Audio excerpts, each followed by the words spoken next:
जहां ऑस्ट्रेलिया से आई खबर ने ग्लोबल सप्लाई की पूरी तस्वीर बदल डाली है।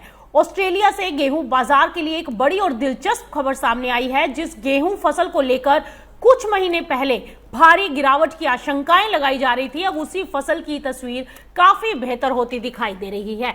सबसे बड़ा बदलाव उत्पादन अनुमान में आया है। मई में राबोबैंक ने ऑस्ट्रेलिया की गेहूं फसल करीब 2 करोड़ 13 लाख टन रहने का अनुमान लगाया है और अब बैंक ने अपना अनुमान बढ़ाकर करीब 3 करोड़ टन कर दिया। यानी कुछ ही महीनों में तस्वीर करीब 87 लाख टन तक सुधर गई। हालांकि उत्पादन पिछले साल के 3 करोड़ 58 लाख टन से कम रहेगा, लेकिन ये ऑस्ट्रेलिया के पिछले 10 साल के एवरेज से ऊपर रह सकता है। अब यहां पर यह सवाल है कि आखिर ऐसा क्या हुआ कि ऑस्ट्रेलिया की गेहूं फसल के अनुमान अचानक से इतने बेहतर होने लगे। दरअसल न्यू साउथ वेल्स, क्वींसलैंड और विक्टोरिया जैसे प्रमुख गेहूं उत्पादक राज्यों में समय पर हुई बारिश ने फसल को बड़ा सपोर्ट दिया है। साल की शुरुआत में सूखे और गर्मी को लेकर चिंताएं देखने को मिल रही थी, लेकिन लगातार अच्छी बारिश से खेतों में फसल की स्थिति मजबूत हुई और साथ ही पश्चिम एशिया के संघर्ष के कारण डीजल और खाद की सप्लाई को लेकर जो डर था वो भी अब फिलहाल कम हुआ है। ऑस्ट्रेलिया में अप्रैल के मुकाबले डीजल की कीमत करीब 1/4 नीचे आ चुकी है और वैश्विक स्तर पर फर्टिलाइजर कीमतों में भी नरमी आई है।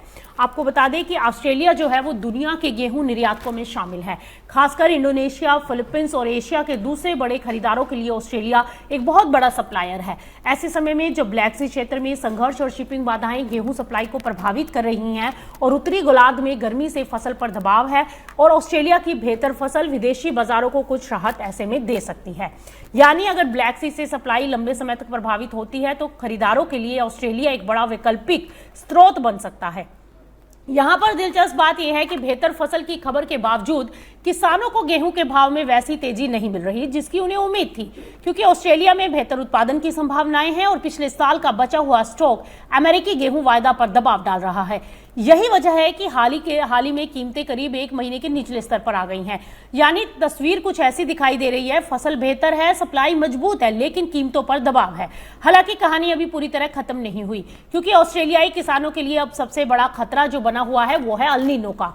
अगर साल की दूसरी छमाही में अल नीनो मजबूत हुआ तो गर्मी बढ़ेगी और बारिश कम होगी और यही वक्त गेहूं की फसल के लिए बेहद अहम होगा, क्योंकि ऑस्ट्रेलिया में कटाई अक्टूबर से शुरू होती है। इसीलिए आने वाले हफ्तों में बारिश, तापमान और अल नीनो की स्थिति ऑस्ट्रेलिया की गेहूं फसल और ग्लोबल गेहूं कीमतों की दिशा तय करने वाले सबसे बड़े फैक्टर होंगे। फिलहाल ऑस्ट्रेलिया की बेहतर फसल ग्लोबल गेहूं बाजार के लिए एक राहत की खबर है, लेकिन किसानों और कारोबारियों की नजर अब मौसम और कीमत दोनों पर टिकी हुई है।